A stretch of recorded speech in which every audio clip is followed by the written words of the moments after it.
Même que si 1000 tombent à tes côtés, 10 000 à ta droite, tu n'es pas atteint. Donc je suis venu donner un petit message, parce que comme vous savez, Yahvé Shammah, c'est un ministère qui est Dieu lui-même. Yahvé Shammah, ça veut dire l'Éternel est ici. Mon épouse et moi sommes juste responsables physiquement sur terre de ce ministère, mais ce ministère ne peut pas mourir puisque c'est Dieu lui-même et qu'il est béni au siècle des siècles. Nous sommes le dimanche 20 juillet 2025, que la paix, que la grâce, que la miséricorde vous soit donnée de la part de Dieu notre Père, multipliée de la part du Seigneur Jésus, celui qui est, qui était et qui revient bientôt. Et comme vous savez, c'est un ministère qui prépare l'épouse de Christ à l'enlèvement. Donc tous les messages que nous donnons sont des messages pour édifier le peuple de Dieu, mais en restant dans l'évangile pur et la saine doctrine pour te préparer. Je ne suis pas là pour t'embêter, je ne suis pas là pour te faire peur, je suis là pour t'annoncer l'évangile pur. Et le Seigneur, depuis plusieurs semaines, parce que ce message-là, je l'ai préparé il y a plus de 2 mois, m'a dit, il y a une grande différence entre 2 sortes de chrétiens. Il faut que tu fasses la différence entre le péché et l'iniquité. Le péché, nous sommes tous pécheurs. Si tu te dis sans péché, tu fais de Dieu un menteur. Jésus a dit quoi? Je suis venu pour ceux qui se reconnaissent pécheurs. Mais ceux qui pratiquent l'iniquité, ceux-là seront jetés dans le lac de feu en enfer. Il y a une très grande différence entre le pécheur et celui qui est dans l'iniquité. Est-ce que tu connais la différence? Ce sont les 2 sortes de chrétiens en fait qu'il y a aujourd'hui. L'Esprit de Dieu, l'Esprit Saint, c'est un GPS qui est là pour te dire ce qui n'est pas bien. C'est pour ça que Jésus a dit, tu dois naître de l'eau, la parole de vérité, et l'Esprit de vérité. Parce que tu dois suivre le chemin de la vérité. Jésus est la vérité. Amen. Amen. Et la différence, elle est très importante pour moi, pour toi, mon frère, ma soeur. Parce que c'est cette différence-là qui va faire que tu vas aller au ciel ou en enfer. Nous sommes dans les derniers temps de la fin où beaucoup de prédicateurs vont te dire que le salut est éternel, que le salut ne se perd pas. Comme ça, tu n'es pas prudent. Comme ça, tu peux retourner dans le monde. Comme ça, tu peux être tiède. Et Jésus vomira les tièdes de sa bouche. Donc la différence est très importante. Donc moi, je te dis, au nom de Jésus, sois dans la bonne catégorie du chrétien qui va être sauvé pour accéder aux noces de l'agneau. N'oublie pas que quand Jean-Baptiste a vu Jésus le lendemain de son baptême, quand il a regardé Jésus, il a dit « Oh, regarde, voici l'agneau de Dieu qui ôte le péché du monde. » Il est venu ôter le péché dans ta vie, mon frère, ma soeur. Il est venu ôter le péché dans lequel tu es tombé si tu cherches à en sortir. Mais il n'est pas venu ôter l'iniquité que toi-même tu décides de pratiquer. Dieu ne peut rien faire pour toi si toi tu te dis « Moi, le péché, moi je suis bien dedans. » Dieu ne peut pas t'aider dans cette histoire-là. Amen. Donc tu dois faire très attention. Je vais commencer à lire Matthieu chapitre 7 au verset 21 à 23. Ceux qui me disent Seigneur, Seigneur, n'entreront pas tous dans le royaume des cieux, mais celui-là qui fait la volonté de mon Père qui est dans les cieux. Verset 22. Plusieurs me diront ce jour-là, Seigneur, Seigneur, n'avons-nous pas prophétisé par ton nom? N'avons-nous pas chassé des démons par ton nom? Et n'avons-nous pas fait beaucoup de miracles par ton nom? C'est très important de comprendre que beaucoup de gens vont venir devant Jésus en disant ces choses-là. C'est des gens qui connaissaient Jésus. C'est des gens qui allaient à l'église. C'est des gens même qui étaient peut-être dans l'intercession, dans le protocole pour aller chasser les démons. Mais, regarde, alors je leur dirai ouvertement, je ne vous ai jamais connu. Retirez-vous de moi, vous qui commettez l'iniquité. Pas le péché, l'iniquité. Tu dois fuir le péché, mon frère. Tu dois fuir le péché, ma sœur. Moi, je ne suis pas là pour blaguer. Si je suis là venu aujourd'hui, sache que Dieu seul sait ce par quoi je passe. Donc, c'est un message qui est important parce que le diable combat ce message. Maintenant, dans les ministères, ils vont te prêcher des trucs, ils ne te prêchent plus la repentance. Ils ne te prêchent plus la sanctification. Ils ne te prêchent plus de persévérer le bon combat de la foi. Ils ne te prêchent plus que l'apôtre Paul avait dit « J'avais peur d'être disqualifié au dernier jour après avoir prêché aux autres. » Dieu sonde ton cœur. Dieu sonde le fait si tu recherches la sanctification par la mise en pratique de la parole. Comment les gens peuvent se cacher devant Dieu? Les gens vont des frères trompent leurs femmes. Tu sais, ils sont là, ils trompent leurs femmes, ils rentrent chez eux, ils se mettent du parfum et tout. Genre, ta femme ne t'a peut-être pas grillé, mais Dieu t'a bien grillé. Dieu grille tout. Et tu seras jugé de comment tu as respecté la parole de Dieu, mon frère, ma soeur. Parce que la crainte de Dieu, c'est le commencement de la sagesse.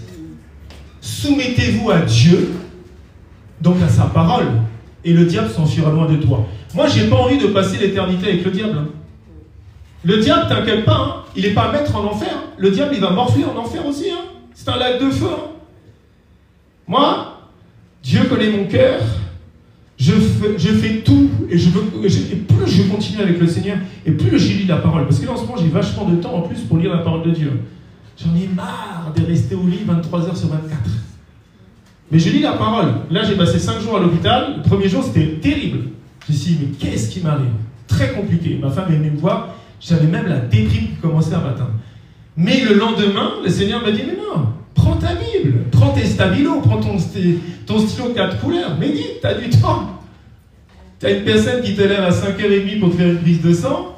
Après, tu as le petit déjeuner à 8h, le déjeuner à midi. T'inquiète pas, j'ai bien médité Isaïe, j'ai bien médité l'Apocalypse. Pourtant, l'Apocalypse, je l'ai lu je ne sais pas combien de fois, mais Dieu m'a encore fait plein de révélations sur l'Apocalypse. D'ailleurs, il y a même un frère qui a témoigné hier aux hommes David, il a fait un songe. Il était avec toute sa famille, ils étaient par terre, et moi j'étais sur une chaise, alors peut-être que c'est par rapport à ce que je passe, j'en sais rien, et j'étais en train de lui parler du retour de Jésus. Donc c'est pas des blagues, Jésus revient bientôt. C'est pour ça que les temps sont mauvais. Et moi, je te dis à Yahvé Shammah, si tu t'accroches à Yahvé Shammah, tu peux t'accrocher à la pasteur, tu peux t'accrocher à moi, on est des gens sympas. Mais accroche-toi à Jésus. Accroche-toi à Dieu. Moi, j'ai envie que... Tu sais, il n'y a plus hommes et femmes là-haut. Hein. On est comme des anges.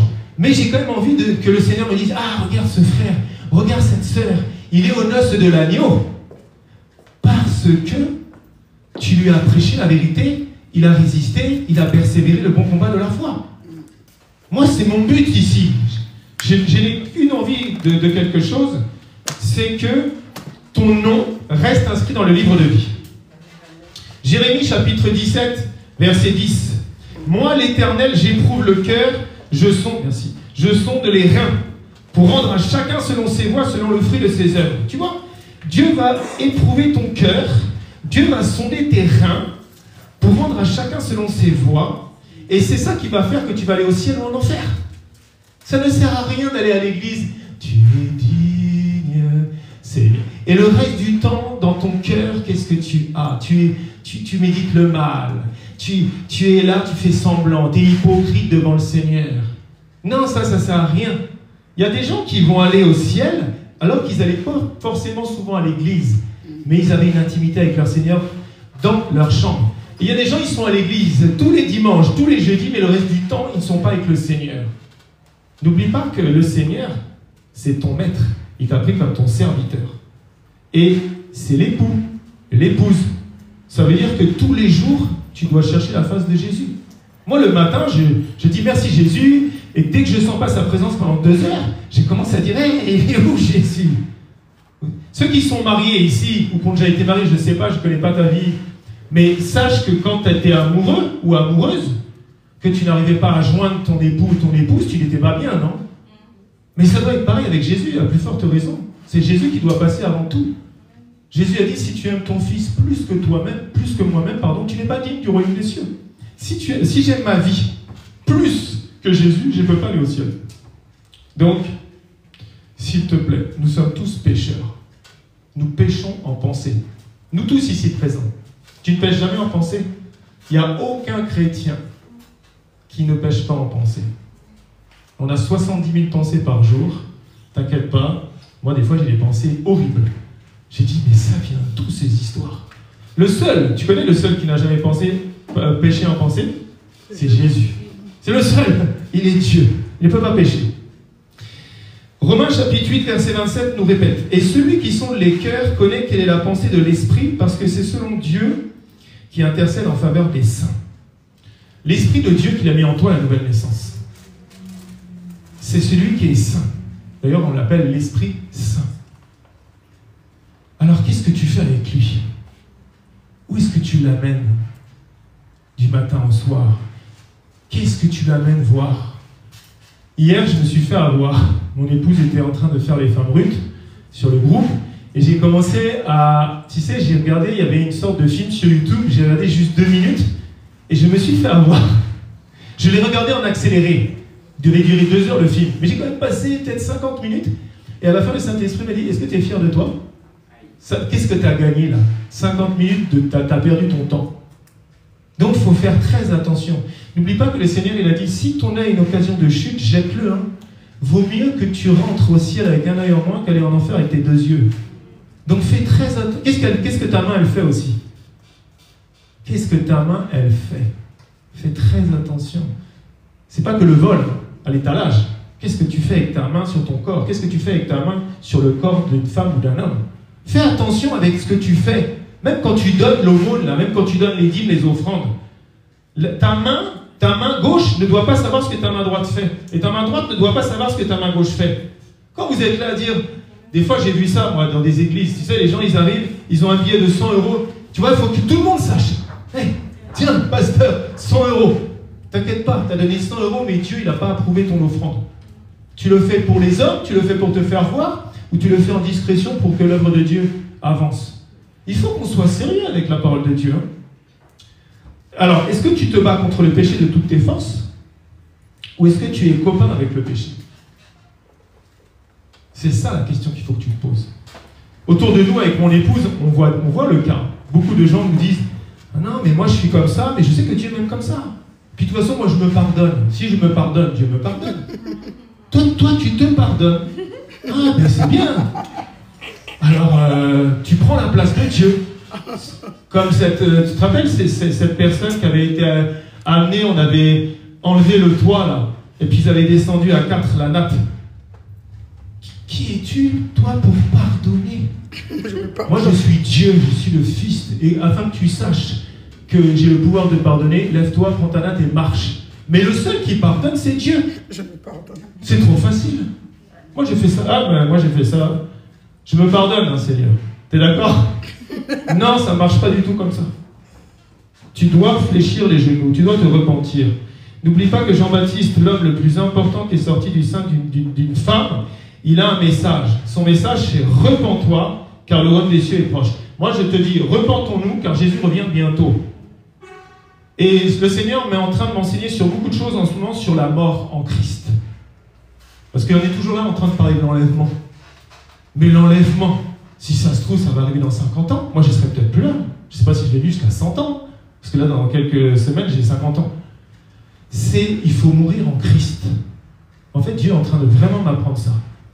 Ça veut dire que tu es né de nouveau, mais si tu n'as pas continué le bon combat, si tu n'as pas recherché la sanctification, la paix avec tous, tu vas mourir peut-être pas en Christ. Vous comprenez ou pas? Pour que tu sois sauvé, n'oublie pas, tu es un esprit, tu possèdes une âme où siègent tes émotions, tu vis dans un corps. Mais si le Saint-Esprit n'est pas la 4e personne, comme dans cette fournaise ardente, qui vit encore en toi, que le Saint-Esprit te soit ôté, tu n'es pas sauvé. Et tu ne meurs pas en Christ. Et là, tu vas te pointer en disant, mais je pas chassé des démons pendant 50 ans. Je ne suis pas allé à l'église tous les dimanches pendant 50 ans, Seigneur. Je ne te connais pas. Parce que lui, ce qu'il veut, c'est un cœur sincère qui cherche sa face dans la parole de Dieu et dans la mise en pratique de la parole de Dieu. Mon frère, ma soeur, s'il te plaît, accroche-toi à Jésus, accroche-toi à la parole. Recherche. Vous savez, quand vous recherchez un trésor, il y avait une émission, bon, il y en a qui sont plus jeunes que moi ici, mais il y avait, ça on répond, on a un peu pas le même âge, on était beaucoup plus jeunes quand même. Mais il y avait une émission qui s'appelait La chasse au trésor. Ils recherchaient le trésor, ils prenaient des hélicoptères, ils prenaient des trucs parce qu'ils recherchaient le trésor. Donc toi, quand tu as recherché Dieu et que Dieu est venu en toi, tu dois chercher, tu dois travailler ton salut avec crainte et tremblement. Alors moi je te dis aujourd'hui, quel genre de chrétien je suis? Quel genre de chrétien tu es? Est-ce que tu es un chrétien qui fuit le péché? On essaye. Il y a des chrétiens qui tombent dans le péché. Parce que de toute façon, dis-toi un truc. Quand j'étais tombé sur le verset, ce que j'ai contre toi, c'est que tu as perdu ton premier amour. Moi, je ne connais pas grand monde autour de moi qui n'a pas perdu son premier amour. Mon épouse a perdu son premier amour. Elle l'a retrouvé, mais elle avait perdu, non? Moi, c'est pareil. Je me rappelle, j'ai un de mes enfants, quand Jésus est venu dans sa vie, il m'a dit, Moi, je ne comprends même pas comment on peut perdre son premier amour. C'est impossible. Mais forcément, Dieu, il fait tout. Tu es le bébé. Genre, tu ne peux pas changer tes couches tout seul. Tu ne peux pas boire ton biberon tout seul.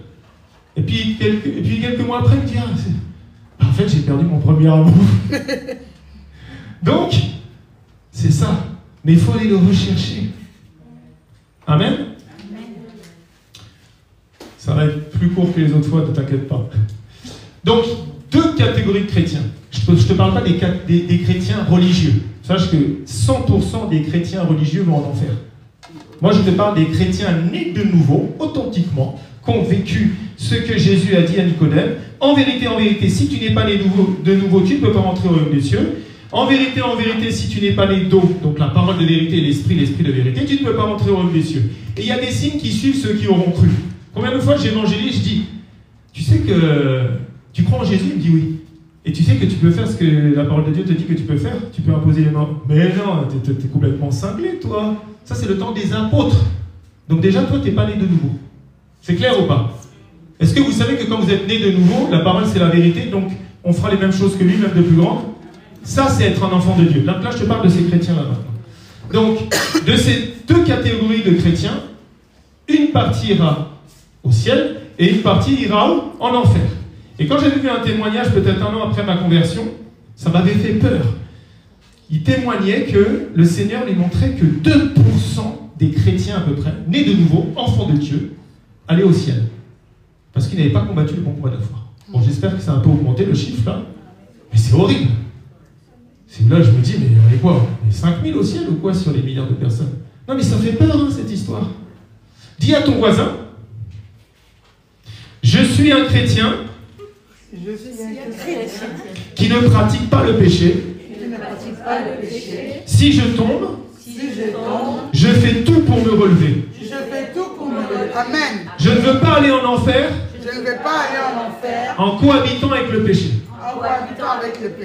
Amen. La parole de Dieu nous dit 1 Jean chapitre 3 verset 9. Quiconque est né de Dieu. Donc là, on est de l'esprit de la parole. Tu as compris que Dieu est 3. Père, Fils, la parole et le Saint-Esprit. Donc quand on est en Dieu, on en a 2 déjà. On a la parole qui vient se venir en nous et le Saint-Esprit. Quiconque est né de Dieu ne pratique pas le péché. Tu as vu, tu comprends pas la différence. Il n'a pas dit ne tombe pas dans le péché. Aucun chrétien. Moi je tombe souvent dans le péché. Hein. Amen. Alors, tu ne vas pas me voir à la sortie de l'église en train de fumer des cigarettes et boire de l'alcool, ça c'est sûr. Mais des fois, je tombe dans le péché dans une colère. Des fois, je tombe dans le péché et je médite le mal. Des fois, je tombe dans le péché de... Voilà, on tombe dans le péché. Mais là, il dit, quiconque est né de Dieu ne pratique pas le péché. Parce que la semence de Dieu demeure en lui. Et ne peut pécher parce qu'il est né de Dieu. Je te répète que de 2 personnes nées de nouveau, le même péché, je vais prendre par exemple la masturbation pour que tout le monde comprenne bien. Il y en a un, il se masturbe, mais ça lui fait mal, il dit non, il se sent sale. Ça c'est bien. Ça veut dire qu'il a la semence de Dieu qui fait qu'il n'aime pas du tout pécher. Et il va faire en sorte de dire Seigneur, aide-moi, moi je veux sortir de cette histoire. Mais l'autre qui dit non, moi je suis bien avec cette histoire. Moi je pense, et je suis même sûr, que l'Esprit de Dieu n'est déjà plus en lui. Parce que la semence de Dieu n'a pas demeuré en lui. Et là en ce moment, le Seigneur me parle beaucoup, depuis 3-4 mois, du verbe demeurer. D-E-M-E-U-R-E-R. Celui qui demeure sous l'abri du Très-Haut repose à l'ombre du Tout-Puissant. Le Tout-Puissant, c'est le prince de paix, c'est la paix éternelle. Celui en qui mes paroles demeurent, je demeure en lui. Et il dit, les enfants de Dieu qui seront enlevés, c'est ceux qui auront demeuré dans ma parole. Si tu ne demeures pas dans la parole, il va te retrancher, il te rejette dans le lac de feu. Il n'arrête pas de me dire ça, le Seigneur, en ce moment. Si nous confessons nos péchés, il est fidèle et juste pour nous les pardonner. Donc Dieu, c'est super. Parce que si tu tombes dans le péché, tu vas à ses pieds, tu fléchis les genoux et tu confesses. Mais si déjà tu n'as même pas conscience que tu es dans le péché, comment tu vas les confesser? Donc déjà, ne confesse pas tes péchés à la pasteur. Va confesser tes péchés à Dieu. Et après, si l'Esprit de Dieu te dit, va confesser à la pasteur ou à l'évangéliste, va confesser. Moi, j'ai vu des délivrances comme ça. Hein. On a vu une délivrance une fois. Un homme qui était venu à l'église et quand on a commencé à prier pour lui, mon épouse a vu dans le monde spirituel un homme qui était à côté de lui avec du sang, enfin qui réclamait. Et lui, il n'était pas bien, il était dans la dépression, il avait des envies noires, bref. Dès qu'il a confessé qu'il avait tué cet homme, délivrance. Parce que Dieu n'est pas là pour nous juger. Jésus a dit quoi? Je ne suis pas venu pour juger le monde, je suis venu pour le sauver. Ça veut dire que moi, qui ai tué des gens, violé des enfants, moi, je sais que l'œuvre de la croix est au-dessus de tout. Ce que Jésus a accompli à la croix, si tu vas vers la croix, si tu vas vers Jésus, quel que soit ton péché, il va te pardonner. Mais ne retourne pas en arrière. Amen. Va et ne pêche plus. Amen. Comme il a dit à cette personne à la piscine de Bethesda, là, 38 ans, hey, recommence pas, de peur que quelque chose de pire ne t'arrive. Donc c'est évident qu'il faut résister au péché. Moi je sais par exemple, Dieu m'a déjà prévenu. Moi si je fais la moindre bêtise avec mon épouse là, t'inquiète pas, hein, tu vas me voir dans les journaux un fou dans les rues. Moi je peux pas. C'est pour ça des fois quand le diable là, il emmène des fois, il peut emmener une sœur dans l'église, je commence à voir, elle me regarde bizarrement, je dis mais qu'est-ce qu'elle fait? Tu sais que j'ai peur de Dieu quand même là, tu vois. Oh, ma femme c'est Fifi Logereau. Point barre. Tu perds ton temps, Satan, à je ne sais pas ce que tu essaies de faire là. Donc la semence de Dieu, si nous confessons nos péchés, il est fidèle et juste pour nous les pardonner et pour nous purifier, écoute bien la femme, de toute iniquité. Parce qu'il faut que tu sois purifié de l'iniquité. Nous sommes dans le péché chaque jour. On a une mauvaise pensée, t'es pécheur. Mais par contre, il veut te purifier de l'iniquité. Parce que si tu tombes dans l'iniquité, c'est impossible que tu ailles au ciel. Impossible. Si nous disons que nous n'avons pas péché, nous le faisons même menteur. Un jour, j'ai parlé à quelqu'un de très proche de moi. Je lui ai dit, si tu demandais pardon au Seigneur, et qu'il y a des choses qui s'arrangent dans ta famille, la personne m'a dit, mais moi, j'ai aucun péché. Mais c'est grave. Mais, tu t'appelles Jésus, non? Non, bien sûr que nous sommes tous pécheurs. Nous le faisons menteur et sa parole n'est point en nous. Donc, Dieu est venu pour ceux qui se reconnaissent pécheurs. Donc, si la personne a dit, moi je suis sans péché, Dieu ne peut rien faire pour toi. Il faut déjà que tu changes. Dieu déteste le péché. Tu ne dois pas demeurer. Tu ne dois pas travailler. Tu ne dois pas te plaire dans le péché. Sinon, tu as un gros souci. Hein.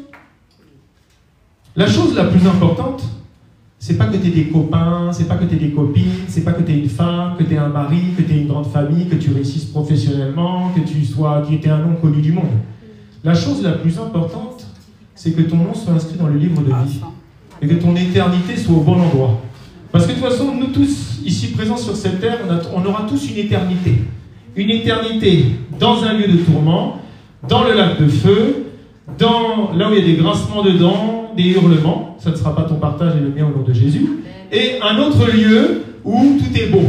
Même les fleurs que tu vois ici, les plus belles orchidées, c'est fade par rapport aux couleurs qu'il y a au ciel. C'est fade. Là-bas, le ciel, là, laisse tomber. Troisième ciel, il fait des trucs que tu ne peux même pas imaginer, tellement c'est joli. La semence de Dieu, donc, c'est la présence du Saint-Esprit en toi. Si tu te sens sale en étant dans le péché, tu dis merci Saint-Esprit, tu vis encore en moi. Amen. Amen. Si tu te sens propre et bien dans le péché, sans en être convaincu que c'est le péché, là il y a un sacré problème. S'il te plaît, appelle-nous, je ne sais pas ce qu'on va faire, on va jeûner 10 jours à sec, je ne sais pas ce qu'on va faire, on va aller à l'île de Patmos, on va se mettre dans des sacs poubelles pour toi. Ah oui, imagine, fuis l'impudicité. Et toi, tu es dans l'impudicité, tu es à l'aise. Et tu vas à l'église, tu es dit, Seigneur Jésus, je t'aime Jésus, et le soir, tu vis dans l'impudicité. Et tu n'as même pas 1% de conviction de péché. Mais où est le Saint-Esprit? C'est comme les gens qui fument. Il y a des gens qui fument, mais ils veulent arrêter. Amen. Ils se sentent sales. Et Dieu va les délivrer. Amen. Parce que si tu te sens sale, tu mets ton péché de la cigarette devant le Saint-Esprit et devant Dieu. Donc lui, il va t'aider. Mais si tu ne te sens pas sale, qu'est-ce que le Dieu très saint, saint, saint, saint et le Seigneur va te faire quelque chose? Rien. Moi, je sais que n'importe quelle personne qui fume, s'il se sent sale, s'il se sent mal à l'aise, il va vouloir changer. C'est comme moi, aujourd'hui, ma jambe me fait souffrir. Moi, j'ai envie que ça change. Donc, je vais faire des choses pour que ça change. Tu comprends? Beaucoup vont à l'église tous les dimanches, prient, chassent des démons, et à côté, pratiquent le péché. Ceux-là iront en enfer. Moi, je ne blague pas. Des fois, les gens me disent « Ah, évangéliste, c'est comme ma fille. Papa, moi, je veux être avec Jésus parce que tu parles toujours de l'enfer. » Mais sur la terre, notre but, c'est quoi? C'est d'éviter l'enfer. C'est notre but, non? L'apôtre Paul a dit « J'ai combattu le bon combat de la foi. J'ai mené la course jusqu'au bout. » Donc, tous les jours, quand il se levait le matin, lui, il courait. Tous les soirs, il faisait un bilan de sa journée. Qu'est-ce que je peux faire pour être meilleur? Seigneur, comment je vais pouvoir atteindre? Ce n'est plus moi qui vis, c'est Christ qui vit en moi. Donc tous les jours qui se passent, toutes les nuits, tout le temps, tu dois chercher à devenir meilleur selon la parole de Dieu. Tite chapitre 1, verset 16 dit, ils font profession, écoute bien, ils font profession. Tu vois ce que c'est une profession? Quand tu remplis nom, prénom, sexe, profession. Souvent, quand tu as des enfants à l'école, ils veulent tout savoir sur toi. Donc, nom, profession. Donc, la profession, on est d'accord que c'est ton travail. Ils font profession de connaître Dieu, mais ils le renient par leurs œuvres. Celui qui renie le Seigneur, Dieu va le renier. Hein. Amen. Ah oui, si tu me rejettes, c'est pas dire « Oh Jésus, tu me saoules ». Non, c'est pas ça, rejeter Jésus. N'oublie pas qu'au commencement était la parole, ce n'est pas Jésus. Donc si tu rejettes la parole, Jésus va te rejeter au dernier jour. C'est clair. Mais ils le renient par leurs œuvres, étant abominables. Enfin, c'est grave, hein. Rebelles et incapables d'aucune bonne œuvre. La bonne œuvre, c'est pas d'aller évangéliser avec un micro en République. Hein. Ça, c'est ce que Dieu nous demande. Mais déjà, la bonne œuvre, c'est ton attitude avec les autres. Aime ton prochain comme toi-même. Comment tu agis par rapport à la parole. C'est ça les bonnes œuvres. On va y juger là-dessus. Hein. Oui, il faut aller évangéliser. Il nous a dit d'aller annoncer la bonne nouvelle. Il nous a dit d'aller guérir les malades. Mais si tu guéris les malades, encore une fois, que tu chasses les démons, que tu évangélises, mais que dans ton cœur, tu as un mauvais cœur et tu critiques tout le monde derrière leur dos et tout, c'est ça les bonnes œuvres et les mauvaises œuvres. Ça sert à rien de dire « Ah, je vous aime les frères et les sœurs. Ah, puis dès que je suis chez moi, je vais dire à mon épouse « Oh là, regarde comment elle est habillée. Oh, regarde, lui, il est vraiment bizarre. » Donc c'est quoi? Ça, c'est une très mauvaise œuvre. C'est de l'hypocrisie totale. Tout ce qui est caché, mon frère, ma sœur, sera révélé, sera mis à la lumière. La lumière, c'est qui? C'est Jésus. Même les mauvaises pensées, ça sera mis au grand jour, à la lumière du Christ. J'arrive à la conclusion. Jacques 2,17. Il en est ainsi de la foi, si elle n'a pas les œuvres, elle est morte en elle-même. Les œuvres, ce n'est pas d'aller évangéliser, hein, ce que je viens de dire. C'est de respecter Dieu et sa parole. La parole de Dieu nous dit dans Matthieu chapitre 13 au verset 24 à 27. Il leur proposa une autre parabole et il dit, le royaume des cieux est semblable à un homme qui a semé une bonne semence dans son champ. Mais pendant que les gens dormaient, son ennemi vint, sema de l'ivraie parmi le blé et s'en alla. Lorsque l'herbe eut poussé et donné du fruit, l'ivraie parut aussi. Les serviteurs du maître de la maison vinrent lui dire, Seigneur, n'as-tu pas semé une bonne semence dans ton champ? Là, tu vois, on te reparle de la semence, là. Celui qui ne pratique pas le péché, la semence de Dieu.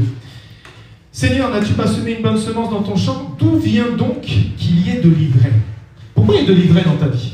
Parce que tu as laissé le diable te tenter, mais tu es tombé dans la tentation, et du coup, tu vois, au lieu de continuer à semer la parole de Dieu, c'est le blé, hein. Tu es d'accord? Parce que le pain de vie, le pain, tu le fais avec quoi? Du blé. Mais l'ivraie, c'est ce que toi-même... C'est facile d'accuser le diable. Le diable, il ne peut rien faire si tu ne lui serres pas la main. Tu vois, le diable, il va te proposer un truc. Regarde ce film à minuit 30. Un film X, c'est la première fois qu'il passe à la télé. C'est toi qui choisis si tu regardes le film ou pas. Ça, tu dis au nom de Jésus, toi. Sors de ma tête. Mais si tu lui serres la main et que tu allumes, bah, tu as serré la main à Satan. Et donc, du coup, tu as mis de l'ivraie dans ta vie. Tu comprends? Il y a beaucoup de responsables d'église aussi qui sont des... Moi, je les appelle les pasteurs, les apôtres ivraies. Pourquoi? Parce que ce que tu entends vient de la parole de Dieu. Et ils te sèment de l'ivraie par des fausses prédications, par des fausses doctrines, un évangile impur. Donc, ce sont des pasteurs ivraies. Et sur TikTok, il y a une collection. D'ailleurs, la plupart sont des faux pasteurs, des faux apôtres, et que Dieu les aide. Amen. Faisons comme l'apôtre Paul dans Romains 7, 24. Misérable que je suis, qui me délivrera du corps de cette mort? N'oubliez pas que le salaire du péché, c'est la mort. Et dans Romains 6, 23, d'ailleurs, il dit, car le salaire du péché, c'est la mort, mais le don gratuit de Dieu, c'est la vie éternelle en Jésus-Christ, notre Seigneur. Amen. Amen. Pratique du péché égale iniquité, égale mépris de la parole de Dieu. Donc je vais conclure. Je suis content d'être là. Ah Seigneur, merci. Quelle grâce. J'ai pu marcher là. Ça fait longtemps. Ah, je suis bien là. Conclusion. Est-ce que tu es dans les vierges folles qui vont arriver vers le maître sans huile suffisante à ce que la lumière de leur chandelier soit allumée? Ou est-ce que tu es encore dans les vierges sages, que tu médites la parole, que tu la mets en pratique, que tu pries, que tu combats le péché?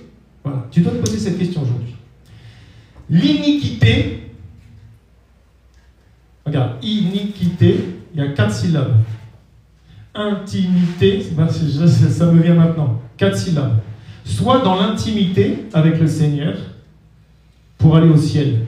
Et fuis l'iniquité que le diable t'offre aujourd'hui. On doit chercher l'intimité avec le Seigneur en fuyant les choses de ce monde et le péché. Amen. S'il te plaît, de tout mon cœur, je prie vraiment que tu cherches la sanctification par la mise en pratique de sa parole, que tu cherches la paix avec tous, sans laquelle personne ne verra Dieu, pour aller au royaume des cieux. On va prier. On va demander au Père, dans le nom de Jésus, d'être de ceux qui peuvent tomber, mais qui demandent à Saint-Esprit de nous relever et de ne pas être de ceux qui pratiquent le péché. Nous devons haïr le péché. Parce que le Saint-Esprit qui vit en nous haït le péché. On va aussi demander au Seigneur de garder nos cœurs plus que toute autre chose. Amen. Priez, frères et sœurs. Prie pour ta vie. Père éternel, je te rends grâce, Seigneur, et je prie dans le nom de Jésus de ne pas être de ceux qui pratiquent le péché. Je ne veux pas que tu puisses me dire que quand je vais partir de cette terre, retire-toi de moi, toi qui pratiques l'iniquité. Seigneur, aide-moi, aide mon épouse, aide mon couple, aide mes enfants, aide mon frère, aide ma sœur à être de ceux qui savent tomber, mais qui savent se relever en allant chercher ta présence, en fléchissant les genoux. Père éternel, je te rends grâce, Seigneur, de nous avoir encore parlé, Seigneur. Seigneur, nous voulons à Yahvé Shammah être de ceux qui seront enlevés. Tu nous as dit que nous devons préparer ton épouse, Seigneur. Une épouse, Seigneur, qui se reconnaît pécheresse, mais qui ne pratique pas le péché. Oh, Père éternel, je prie dans le nom de Jésus que tu nous aides à garder nos cœurs plus que toute autre chose, Père. Seigneur, je prie le nom de Jésus que dans ces temps difficiles, je ne cherche qu'une seule chose, une intimité plus profonde, une intimité plus sincère en toi, par toi et pour toi, Jésus. Car je sais, Seigneur, que je ne serai enlevé que si je combats le bon combat de la foi. Tu as dit, celui qui vaincra, je n'effacerai pas son nom du livre de la vie. Celui qui vaincra, je lui donnerai de l'arbre de la vie. Alors je prie, Père, que tu aides chacun d'entre nous aujourd'hui encore à continuer le bon combat de la foi. Je te prie pour mon frère, je te prie pour ma sœur, que nous puissions avoir assez d'huile dans nos lampes, qui est le chandelier que tu as mis à la nouvelle naissance, qui est la présence du Saint-Esprit en chacun d'entre nous, Père. Oui, ne nous ôte pas le Saint-Esprit comme David a dit. Seigneur, crée en nous un cœur pur et renouvelle en nous un esprit bien disposé, Seigneur, pour nous laisser transformer, Seigneur, par la manifestation du Saint-Esprit. Seigneur, Nous te disons merci encore pour ce jour que tu nous as offert gracieusement, gratuitement, Seigneur. Seigneur, aide-nous aussi à faire ta volonté comme toi tu la veux dans les cieux, ici, nous qui sommes sur la terre. Et aide-nous à être conduits par un seul esprit, le Saint-Esprit. Car tu as dit, si vous avez reçu le Saint-Esprit, marchez selon l'Esprit du Dieu vivant. Oh Seigneur, nous ne pouvons que prier pour que toi tu puisses agir dans la vie de chacun. Continue à faire de nous des vases d'honneur. Nous sommes dans ta maison, Jésus. Nous sommes dans la maison du bon potier. Transforme-nous. Toi qui as transformé l'eau en vin, le vin en sang. Transforme, Seigneur, l'impatience en patience. Transforme, Seigneur, la tristesse en joie. Transforme, Seigneur, l'animosité en paix. Transforme chacun d'entre nous, Seigneur. Nous sommes des vases devant toi, Papa. Au nom de Jésus, Père, je me laisse transformer comme l'argile dans la maison du potier, Père, Seigneur, et je remets mon frère, je remets ma sœur dans les mains du bon potier, parce que je sais que ce que tu commences, tu le termines toujours, Seigneur. Aide-nous à être dociles, aide-nous à être patients dans cette période, Seigneur, de la recherche, de la sanctification, pour qu'un jour nous puissions dire ce n'est plus nous qui vivons, c'est Christ qui vit en nous, et pour qu'un jour nous puissions être enlevés dans les nuées, dans les cieux, pour être avec toi au siècle des siècles, Jésus. Au nom de Jésus. Amen. Que Dieu vous bénisse abondamment. Le Seigneur est bon et fidèle.